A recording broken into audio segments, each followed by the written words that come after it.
What's up, traders? So right now there is a company that the market has decided is broken. The news hates it, employees are reportedly miserable, the stock is down double digits this year and well below its highs, while the rest of the market prints record after record. But it's also growing revenue at over 25% per year and trading cheaper than the S&P 500. And I think that the market is making the exact same mistake that it makes every single cycle. So let me show you why I'm buying. But before we begin, if you do me a huge favor, smash the like button and do remember that this is not financial advice, nor is it a recommendation to buy, sell, or hold any equities or options contracts. All trading comes with risk and results may vary. But first, a word from God that has to do with money, wealth building, or business. And today's word will come from Philippians 4:19. And it says, and my God will meet all your needs according to the riches of his glory in Christ Jesus. And the easy to read version states, God supplies needs. All right, so I hope that blesses somebody out there. But speaking of people who are receiving blessings, I want to shout out a few members of the Trade for Freedom community. So first off, we have Jonathan, who says, all in all, it was a great 3-hour workday. And we can see that he printed $1,171 within the span of 3 hours. So shout out to you, Jonathan. Then Vincent says that whipsaw in the market last week landed me in the red. Glad I kept planting seeds, bounced back for another 5-figure green week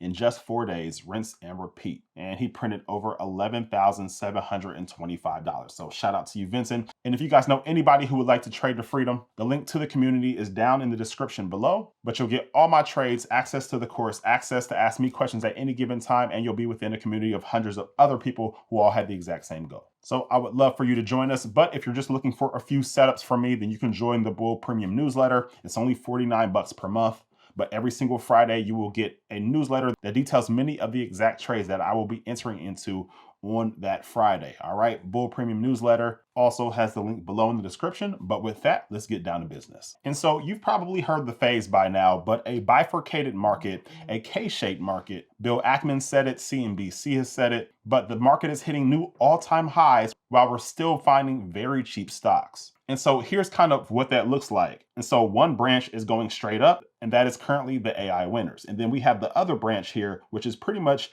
everyone else. Everyone else is getting left for dead, and almost every dollar is being pulled out of the second group to chase the first one. All right, if you don't have anything to do with AI or chips or memory, then there's a good chance that your stock is not doing as well as all the others. Now, while that party is going on and we're making a ton of money off of that party, I want to put more focus on the other ones, the group that's left behind. And the one I want to talk about today is Meta, ticker symbol META. If you only read the headlines, Meta is a broken stock and a broken company. And the price action kind of agrees. It's about $577 today, so it's down roughly 13% year to date and down over 17% over the past year. And it's not just a bad week. Meta is sitting about 27% below its 52-week high, which was at $796, which is certainly at the lower end of its range, while the rest of the index just shoots up. So the natural conclusion is stay away, it's a loser. And I think that conclusion could not be further from the truth. And here's why this happens, and it's completely predictable. It's called recency bias. Investors look at where the money has recently gone, where the excitement is, and they pile all their money into that. And that buying pushes prices up, which pulls in even more buyers, which pushes prices up even more. And then you dress it up and then you call it momentum investing. And momentum is real, it works, right up until the point that it doesn't. Every single time in history, that kind of momentum has been followed by sudden and dramatic drawdowns. And I've talked about this warning before. Back in 2021, ARK Invest was getting all the hype. And at that time, over the trailing 10 months, the S&P was up 111%, the QQQ was up 232%, and ARK had trounced both at up 615%. Cathie Woods was the hottest investor on the planet. Everybody was trying to compare her to the GOAT, Warren Buffett. Everything she touched was disruptive or it was innovative. It was the future that you had to own. And since then, well, ARK is still down about 50% from its highs. It actually topped Morningstar's list of wealth-destroying funds. Over $14.3 billion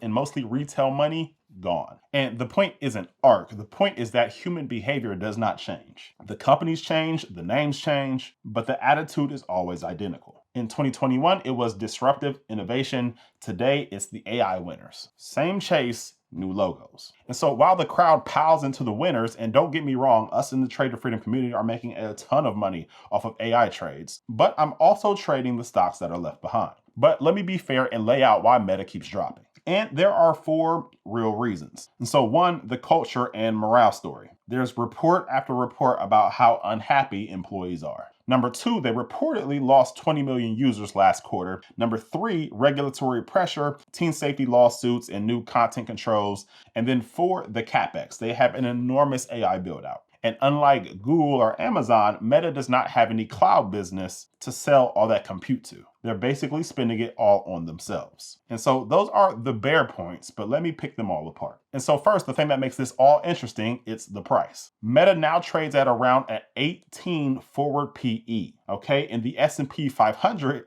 is at 21.5. The QQQ, the tech-heavy basket Meta actually belongs in, well, that's at 27. And so Meta is cheaper than the broad market, which is full of utilities and consumer staple companies growing at like 7 to 8% per year. And it's at a massive discount to its own peer group. Meanwhile, it's growing revenue at 25% per year, which would be double the S&P. It's currently cheap on earnings, cheap on cash flow, and cheap to its own history. On every single metric, it is a cheap stock. And so now the rebuttals. Let's start with the culture. Deciding not to own a company because the headlines say that the morale is bad, frankly, has just never worked out in the past. All right, and here's the tell, bad morale stories always show up near the bottom. We have Google over here back in 2022, which was at $70, then around $110 in early 2024. And it was said that it was like a playground for adults. Overpaid and no serious person would work there. Well, we know that it is much higher today and recently hit $400. And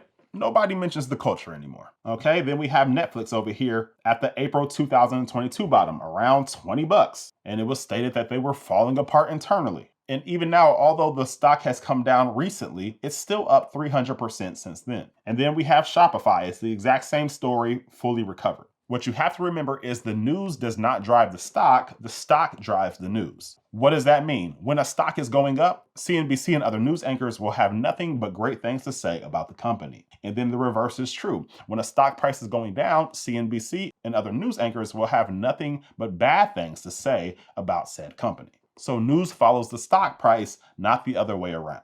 And as you can see here, if you sold when things look bad, you would have sold at the exact low every single time. Then rebuttal number 2, Meta lost 20 million users. Technically true, but wildly misleading. If you dig into the articles that talked about this, if you go several paragraphs down, you'll see that it was due to a one-time WhatsApp restriction in Russia and internet outages in Iran. Meta said plainly without those 2 events, usage would have grown. And the reality is about 3.5 billion people use Meta's apps every single day. Facebook and Instagram both grew. Video engagement has hit all-time highs. Threads just crossed 500 million users worldwide. In every single way that matters, Meta is growing tremendously. Rebuttal number 3, the CapEx. This is the one that investors hate the most, but they're just running a simple short-term ROI on it. But look at what Zuckerberg is actually doing. Meta isn't just a social media company, it is a technology company. And a technology company that builds new products. And in order to do that, you need to own the tools. If Meta were to just rent AI from OpenAI or Google, it's no longer a full stack. It's beholden to a competitor who sets the prices. And that's the exact trap that Apple is in currently. Meta is just choosing to own its own destiny instead. Today, the market calls that spending wasteful, but if it works, you get better ad performance, faster products, a wider moat, and in 5 years, that exact same spend gets called visionary. It's always hindsight. Investors see the stock price today and then write the story that matches that price. So here's where I land. Meta is a very fast-growing company, deeply profitable and trading at a huge discount, and is being left behind purely because of recency bias. Cheap, hated, growing, left behind. That's the setup I want, and I'm fully bullish on Meta, but let's go ahead and take a look at the charts. Now, here we are looking at the chart for Meta, and I pulled up the last 2 years, and we're currently looking at the weekly candlesticks. All right, so every single one of these candles are a span of 1 week. Now, what I want to point out to you is we're currently at about $577, but if I draw this out for you, you can clearly see that this $500 to about $530 area has definitely been support over the span of the last few years. And every time it's hit it, it has shot back up shortly after. All right, we can see the all-time high was back here at $796 on the week of August 11th of 2025. But also what I want to point out to you is down here, if we look at the stochastic, and so the stochastic is just a momentum oscillator. And so quite simply, if the stochastic is pointing downwards, you know that at that time,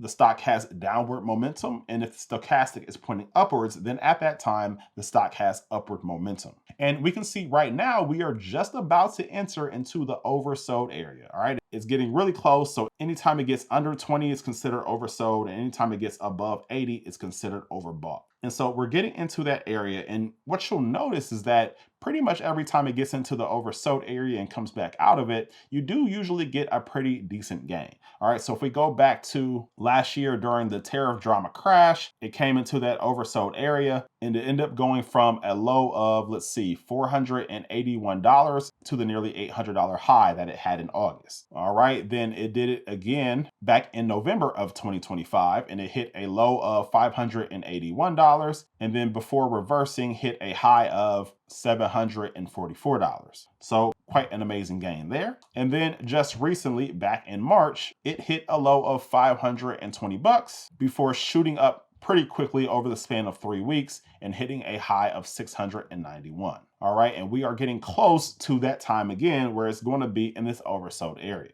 along with being near this clear support level. And so I personally am looking forward to taking advantage of some leaps on Meta because again, I think this is a super cheap stock, but really you can get ready to play this in any bullish strategy, right? So whether it is leaps, poor man covered calls, bullish debit spreads, just buying shares, a buy right strategy, selling put credit spreads. All right, multiple ways to take advantage of such a cheap stock that is getting ready to reverse at some time here soon, but it is your job to make sure that you plant your seeds and that you put yourself in position because there is absolutely no way for you to reap a harvest if you do not plant seeds first. All right. Now, if you're in the Trade to Freedom community, then you already know exactly what we are doing with Meta currently. And of course, when we get into a position to plant even more seeds, I will let you know as soon as that happens. All right, guys, but let me know down in the comments below if you like Meta, whether you plan on buying leaps on it. And if not, what are some other stocks that you're looking at currently? And as always, if you would love to join us in Trade to Freedom or the Bull Premium newsletter, the link to both is below in the description.